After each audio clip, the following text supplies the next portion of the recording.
Muy buenos días, muy buenas tardes o buenas noches, dependiendo de la hora que vean ustedes este video. Nosotros vamos a iniciar analizando de que nos vamos a encontrar con este título que dice fuentes de financiamiento, que vendría a ser una variable, y la otra que sería el desarrollo de las pymes, la segunda variable. Y tenemos la letra I que nos indica que es un modelo correlacional.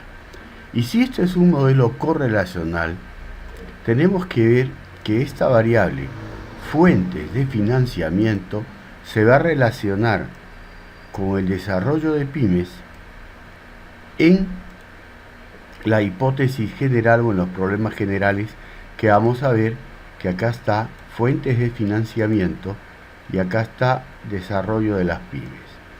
Eso quiere decir que el primer problema general, el objetivo y la hipótesis es la relación de las dos variables. ¿De acuerdo? Entonces acá es desarrollo de las pymes. Ya, correcto. Ahora, nuestras específicas van a relacionar recursos propios y vamos a ver recursos propios. Ahora, eso indica que es el primer específico. Si yo veo préstamos bancarios y veo los préstamos bancarios, es la segunda dimensión de la variable 1. Y si veo mercados alternos de valores y veo mercados alternos de valores, quiere decir que están presentes las tres dimensiones de la variable 1, que viene a ser para este caso fuentes de financiamiento. Esto nos indica, nos hace ver que lo que estamos haciendo o realizando simplemente es una correlación, debido a que esta dimensión está en el primer específico. La segunda dimensión está en el segundo específico y la tercera está en el tercer específico, que está en la parte posterior. Entonces, nosotros vamos a ver aquí, ¿ven? Ahí está. Entonces, nosotros, ¿qué es lo que tenemos? Tenemos las tres dimensiones colocadas apropiadamente. Primer valor. O sea, hasta ahí estamos excelentemente bien. Los indicadores que tenemos aquí son los que van a evaluar, ¿a quiénes? Van a evaluar a la dimensión que nosotros tenemos aquí. Acá hay algo interesante. Esas tres dimensiones que nosotros tenemos aquí, han salido de un solo libro, de un solo autor, que habla sobre fuentes de financiamiento. Nosotros tenemos la columna ítems, que son las preguntas que van a ser planteadas en nuestro instrumento, para lo cual nosotros sabemos que tenemos que trabajar con rangos. Ahora, en este caso nosotros vamos a trabajar con tres rangos hipotéticamente. La variable 1 tiene 30 preguntas. ¿Por qué 30 preguntas? Tiene 30 preguntas basados en ¿qué? 10, 20, 30. ¿Cuánto es el total de preguntas? 30. Le corresponde a la variable número 1. Entonces son 30. Y para la dimensión 1 son 10, le pongo 10, 10, en la otra 10, 10, en la otra 10, 10, y en la variable 2 tiene 20 preguntas. Eso es una macro automática donde nos dice, señor, los rangos son de 30 a 70, 71, 111, 112, 150. ¿Para qué caso? Para el caso de la variable número 1. Para la dimensión 1, nuestros rangos son distintos porque solamente son 10 preguntas. Para la dimensión 2 también son 10 preguntas. Para la dimensión 3 son 10 preguntas. Para la dimensión 2 son 20 preguntas. Y cada dimensión de ellas tiene 10 preguntas. Ahora, ¿por qué necesitamos conocer estos rangos. Nosotros necesitamos conocer estos rangos. ¿Por qué? Porque en esta parte que está aquí, nos dice que hay que colocar los rangos de operación para el total de la variable. Y esto que está acá son las alternativas de respuesta que vamos a tener en el instrumento que nosotros vamos a valorar o vamos a trabajar. ¿Por qué? Porque cuando yo veo la encuesta, que ya es para la validación, tenemos la introducción, tenemos el escrito, las definiciones de cada variable y dimensión, que son las que están en el plan de tesis, que posteriormente será trasladado a tesis. Tenemos la operacionalización de cada una de las variables, que es una réplica de lo que nosotros hemos visto anteriormente en la matriz de consistencia, y aquí vamos a tener que poner las preguntas que van con ella para que el evaluador diga si es pertinente, relevante y si tiene claridad. Ahora, ¿cómo y de qué forma nosotros tenemos que ver, tenemos que evaluar, tenemos que desarrollar las preguntas? Esto es muy simple. ¿Por qué? Porque nosotros tenemos la variable, tenemos la dimensión y tenemos el indicador. Con estos tres elementos que nosotros tenemos acá, construimos una pregunta que tenga las tres alternativas, las 5 alternativas que hemos visto hace un momento, pero, ¿qué es lo que ocurre? Esto de acá tiene que cumplir el objetivo que nosotros hemos planteado en nuestra investigación. Entonces, la construcción de la pregunta es la unión en forma aleatoria de la variable, la dimensión, el indicador, que no necesariamente tiene que ser una pregunta, que puede ser una afirmación. Y si ustedes ven, los elementos que están colocados acá están en estas preguntas. Entonces, lo único que tenemos que hacer nosotros es coger los tres elementos, variable, dimensión e indicador, y construir una pregunta donde estén compuestos por los tres elementos. ¿Estamos en lo correcto? ¿Por qué digo esto?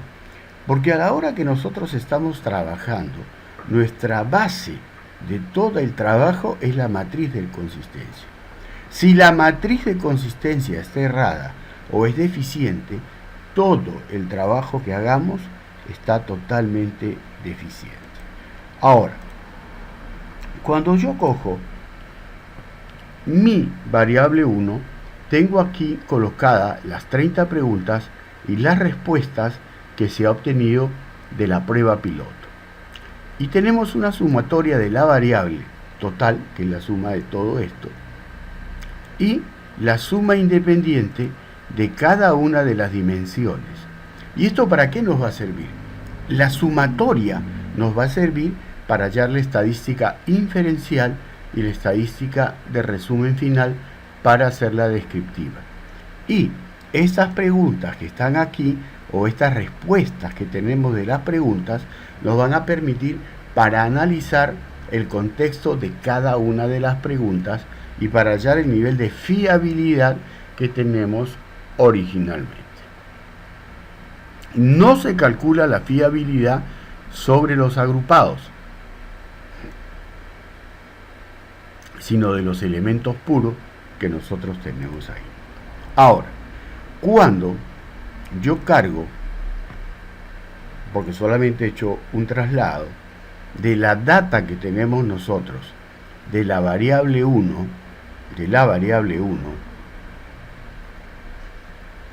nosotros debemos de tener ciertos cuidados.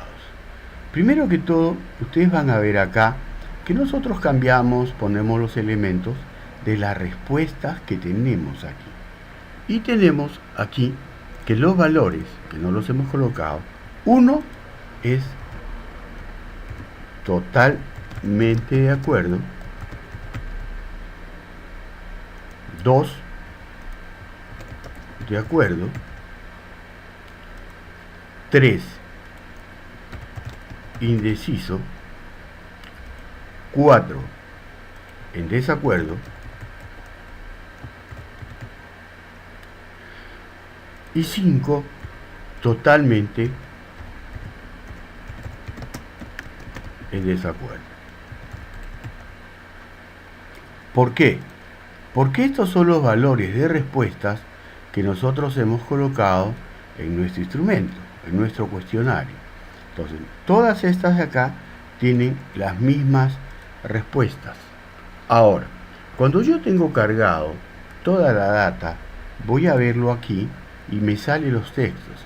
Si yo quiero ver los numerales, le doy clic a este icono que está acá y aparecen los números de alternativas, y si le doy el clic aparece el texto. Yo debo de coger, digo, analizar, escala, análisis de fiabilidad, y veo la fiabilidad de todas las preguntas, cuánto es fiable o no mi trabajo. Me dice, señor, usted tiene 45 encuestas que han sido procesadas y no hay ningún caso excluido. Quiere decir que estamos bien. Y la confiabilidad o la fiabilidad, me dice, señor, es de 762. Libros como Ñao París dice que valores de alfa de Cronbach mayor a 7 nos dice que está muy bien la fiabilidad. Entonces, lo que tenemos aquí nosotros es que nuestra fiabilidad es muy buena. Ahora, yo tengo que ir a buscar Kolmogorov-Smirnov. ¿Por qué? Porque mi muestra es mayor a 30. Cuando la muestra es mayor a 30, yo no puedo usar Kolmogorov. Tengo que usar Shapiro-Wilk. En este caso, yo lo único que tengo que hacer es todas las preguntas las paso acá y le doy a aceptar. ¿Y qué tengo que ver? El valor de sigma bilateral, cuál es el comportamiento de esta. Ahora, si el valor de sigma bilateral es mayor a 0.05, quiere decir que los datos tienen normalidad. En este caso, como usted podrá ver, todos los datos me salen 0, lo cual es menor a 0.05. Me indica que los datos que yo estoy trabajando no presentan normalidad. Y al no presentar normalidad, el trabajo que tengo que hacer es con las características de no paramétrico. Ahora, análisis, estadística descriptiva, y voy a verificar el comportamiento de todas mis preguntas y voy a hacer un gráfico de barras porcentuales para ver cómo es el comportamiento de las preguntas que yo he hecho para mi presente investigación. Voy a poder observar aquí que me dice, señor, para la pregunta 1 va a encontrar un 42.2% que están en desacuerdo, un 15.6% que están en desacuerdo, un 15.6% indeciso y un 13.3% que están de acuerdo y un 13.3% que totalmente de acuerdo. O sea, ahí hay que analizar y hay que ver que los resultados para todo el instrumento que hemos usado, los porcentajes más altos o la sumatoria más alta, que es totalmente en desacuerdo y en desacuerdo, nos permiten decir que verdaderamente hay un problema o se presenta un problema en ellas. Ahora, en la parte inferior podemos ver la parte gráfica, que lo único que tenemos que hacer, darle doble clic para poder poner las cantidades porcentuales y darle doble clic aquí y decir que estamos trabajando con un solo decimal. Le doy doble clic, profundidad para que esté en tridimensional, y aquí le voy cambiando los colores que yo decida que son los más apropiados para poder identificar cada uno de ellos. Les sugiero que los colores que ustedes seleccionen sean uniformes para todas las gráficas que se están trabajando. En muchos casos se podía observar que cambian los colores. Y acá en esta malla ponemos la malla aquí para ver las cantidades. Y ustedes podrán ver que se presenta las cantidades y gráficamente podemos observar que hay un totalmente de acuerdo muy alto. Ahora, lo prudente, lo lógico hubiese sido que aquí no pongamos el número de la pregunta, sino el texto de la pregunta que nosotros hemos planteado en esta investigación. Para esta investigación, como vimos hace un momento, estas eran las preguntas. O sea, estas preguntas que están acá serían las que deberían de estar en la leyenda de etiquetas y no el nombre de la pregunta, porque no sabemos qué dice la pregunta. Eso es algo que se puede corregir sin ningún problema. Esto mismo que hemos hecho para la variable 1, tenemos que repetirlo para la variable 2, que en el mismo caso, aquí es 1, totalmente de acuerdo,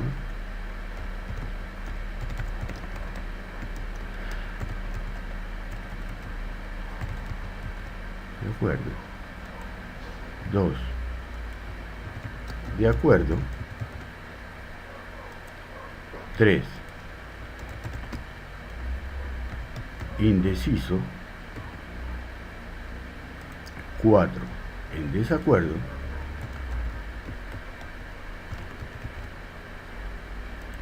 y quinto, totalmente en desacuerdo.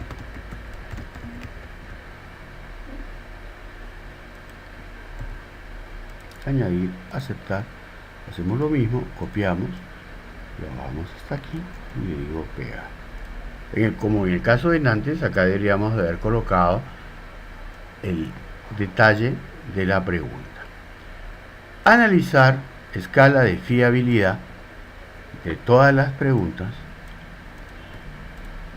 Le damos a aceptar y vamos a poder observar que tenemos una confiabilidad de 747, lo cual sigue siendo alta. Y como el mismo caso anterior, pruebas no paramétricas, prediálogos antiguos, Kolmogorov, pasamos todas las preguntas y le damos a aceptar. Y vamos a ver que los valores que presenta el sigma bilateral para todos los casos es el valor de 0, el cual es menor a 0.05, entonces no tiene tampoco normalidad la segunda variable. En la estadística descriptiva pasamos las 20 preguntas, le digo que quiero hacer un gráfico en barras, porcentaje, continuar, aceptar, y ¿qué es lo que me va a pasar? Lo que va a pasar es que me va a salir como en todos los casos anteriores, pero ya para la variable 2, porque esta es la variable 2, me dice, señor, la pregunta 1 tiene un 51,1% que está totalmente en desacuerdo, tiene un 13,3% que está en desacuerdo, los cuales, esto es mucho mayor a los que están de acuerdo y totalmente de acuerdo. O sea, quiere decir que hay un problema presente en todos ellos. Y como en el caso anterior, aquí solamente encontramos 20 preguntas. ¿Y por qué 20 preguntas? Porque solamente son 20 preguntas las que se han elaborado para el instrumento número 2. Y yo aquí, vuelvo a repetir, trabajo con un decimal. ¿Por qué? Porque la estadística en la parte superior está en un decimal. ¿Qué ocurre si yo la dejo en 2 decimales, como esto está? Si yo lo dejo como está, el problema que voy a tener es que los datos que voy a obtener no van a ser iguales, o sea, no van a ser coherentes, porque van a haber valores que no van a concordar, en función que no es lo mismo trabajar con 2 decimales que con un decimal. Ahora, esto mismo lo tendría que hacer con cada una de las preguntas para poder observar en forma gráfica, y en el momento que yo cojo esta parte que está acá, yo lo único que tengo que hacer es archivo, exportar, examinar, me voy al caso ejemplo, que es este caso que está acá, y yo por ejemplo le digo resultado 1, o sea, la parte de las preguntas que vendrían a ir en un anexo. Eso no va en la parte del cuerpo de trabajo, sino va en un anexo. Cuando yo voy y estoy en ejemplo y busco resultado 1, voy a obtener el primer resultado, pero este resultado está en un formato que no es un formato Word, sino es un formato RTF. Entonces yo lo que tengo que pasarlo simplemente es a un formato Word, le doy a guardar y ya tengo mis tablas y mi gráfico. Pero debo tener presente lo siguiente, que según el APA, el interlineado para las tablas es de 1, sencillo, y el tamaño, el tipo de letra que estamos trabajando para toda la investigación es Arial, y el tipo de letra puede ser 9, según el APA. Nosotros lo que tenemos que hacer simplemente es eliminar la tabla de notas y estos cuadritos, estos comentarios que no nos sirven, y tendríamos ya en Word los resultados que nosotros hemos obtenido en esta opción. En el caso de la tabla de Kolmogorov para la primera variable nos sale bastante amplio. ¿Por qué es amplio? Tendríamos que hacer una alineación de imágenes. Y en la parte de frecuencias vamos a poder observar que para las primeras 30 preguntas nos presenta un cuadro para que veamos que no hay datos perdidos. Y en la tabla de frecuencias de cada gráfico, de cada tabla, nosotros debemos de colocar en la parte inferior nuestra gráfica correspondiente. Ahora, en la parte inferior vamos a tener los gráficos correspondientes a cada uno de ellos. ¿Qué es lo que nosotros tenemos que hacer? Este gráfico lo recortamos, le decimos cortar, nos vamos a donde está la pregunta número 1, y en la parte inferior colocaríamos el gráfico. ¿Por qué colocamos el gráfico después de cada una de ellas? Porque nosotros debemos de interpretar que la concordancia entre el gráfico y la tabla hay coherencia, y que podemos decir que hay totalmente de acuerdo un 42%, que es el punto más alto, que es el amarillo. Tenemos un 15.6, que es una similitud porcentual entre desacuerdo e indeciso, y hay un 3% similar, que están totalmente de acuerdo y de acuerdo. Si nosotros sumamos estos dos, sería 26.6 contra la diferencia del 100%, que nos indicaría de que hay un problema planteado. Ahora,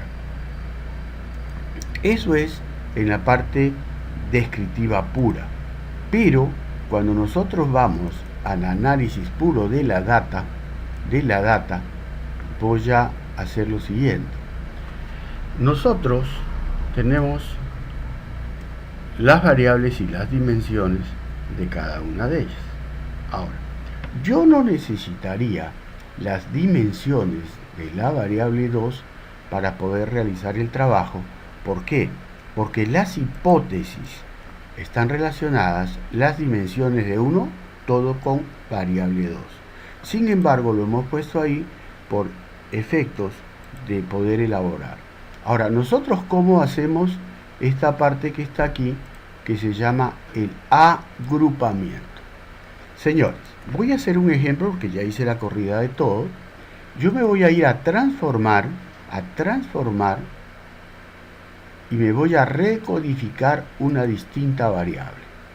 Yo coloco el acumulado de la variable 1, porque voy a hacer el primero, lo paso para el lado derecho y le digo que la variable 1, ¿no?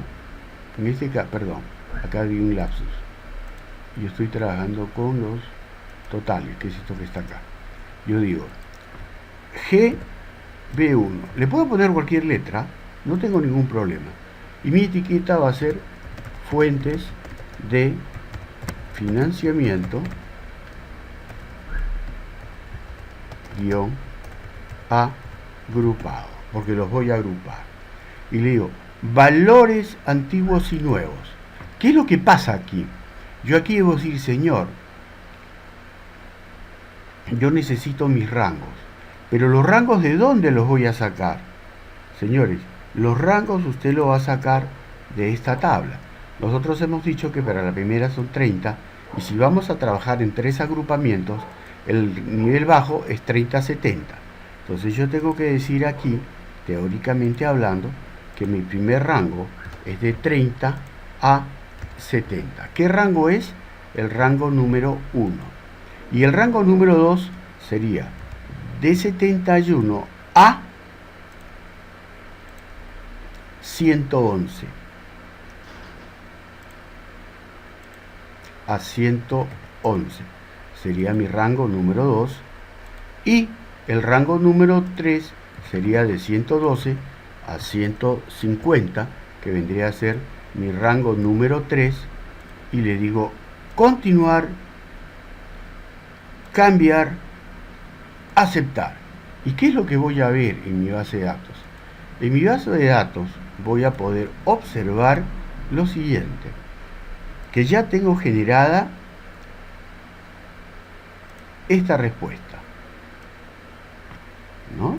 Tenemos agrupado en 2, en 5, en 6, en 2, en 3. Aquí están los datos que yo he planteado.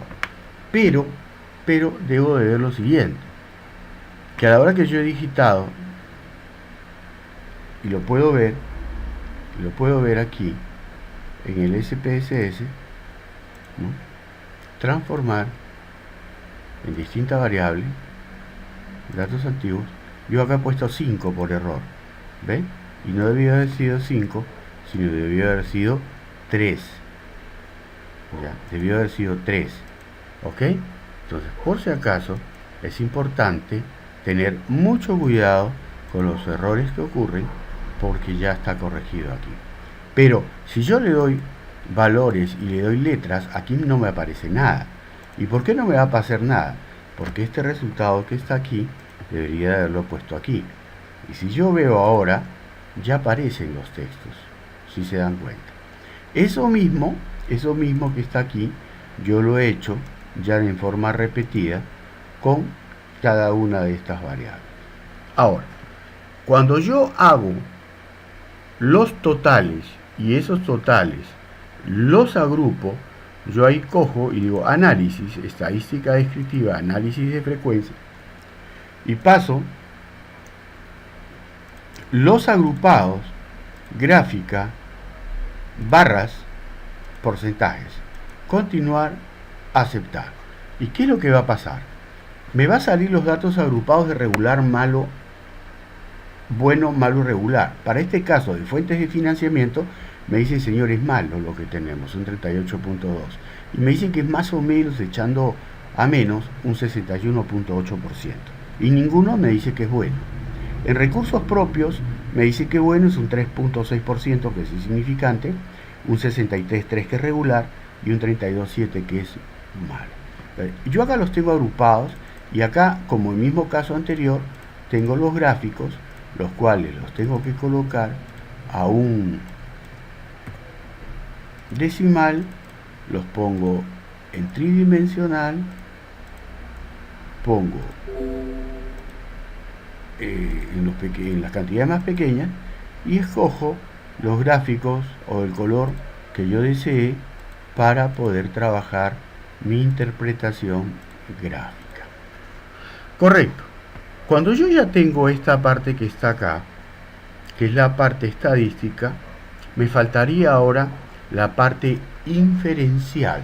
La parte inferencial es análisis correlacional bivariable. Acá hay dos formas.